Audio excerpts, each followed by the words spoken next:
Hello! I'm going to read another amusing, well, I hope it's amusing, Christmas story from this collection of classic Christmas stories, 16 Timeless Yuletide Tales, edited by Julia Livshin. This one is Reginald's Christmas Revel by Saki, or H. Munro.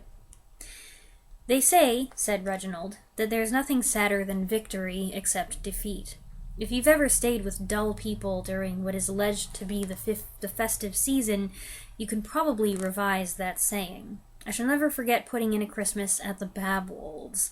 Mrs. Babwold is some relation of my father's, a sort of to-be-left-till-called-for cousin, and that was considered sufficient reason for my having to accept her invitation at about the 6th time of asking, though why the sins of the father should be visited by the children, you won't find any notepaper in that drawer. That's where I keep old menus and first-night programs.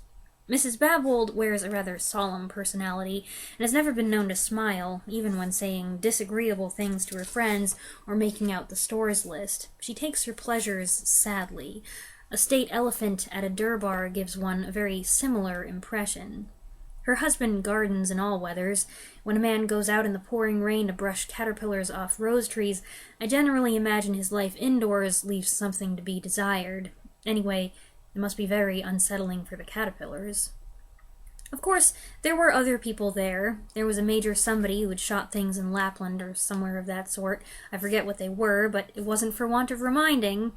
We had them cold with every meal almost, and he was continually giving us details of what they measured from tip to tip, as though he thought we were going to make them warm underthings for the winter. I used to listen to him with rapt attention that I thought rather suited me, and then one day I quite modestly gave the dimensions of an okapi I had shot in the Lincolnshire fens. The Major turned a beautiful Tyrian scarlet. I remember thinking at the time that I should like my bathroom hung in that color, and I think that at that moment he almost found it in his heart to dislike me.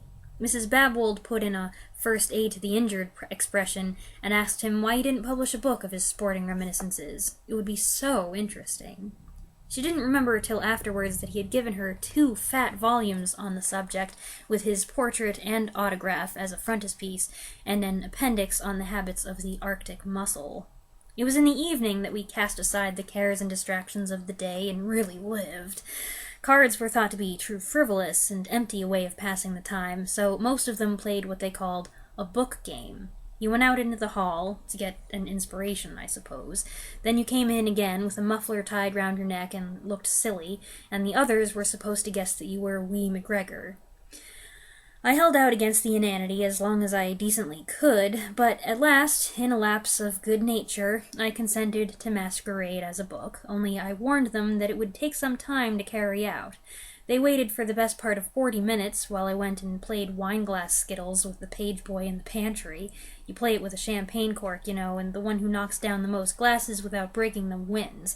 I won, with 4 unbroken out of 7. I think William suffered from over-anxiousness. They were rather mad in the drawing-room at my not having come back, and they weren't a bit pacified when I told them afterwards that I was at the end of the passage. "I never did like Kipling," was Mrs. Babwold's, that's my accent, comment when the situation dawned upon her. "I couldn't see anything clever in Earthworms Out of Tuscany. Or was that by Darwin?" That's just how I imagine she talks. Of course, these games are very educational, but personally, I prefer bridge. On Christmas evening, we were supposed to be specially festive in the old English fashion.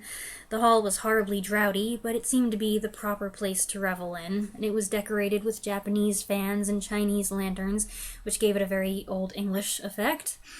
A young lady with a confidential voice favored us with a long recitation about a little girl who died or did something equally hackneyed, and then the Major gave us a graphic account of a struggle he had with a wounded bear. I privately wished that the bears would win sometimes on these occasions. At least they wouldn't go vaporing about it afterwards.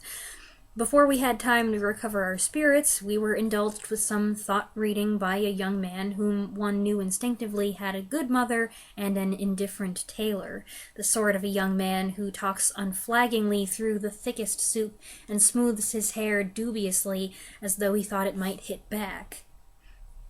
The thought reading was rather a success.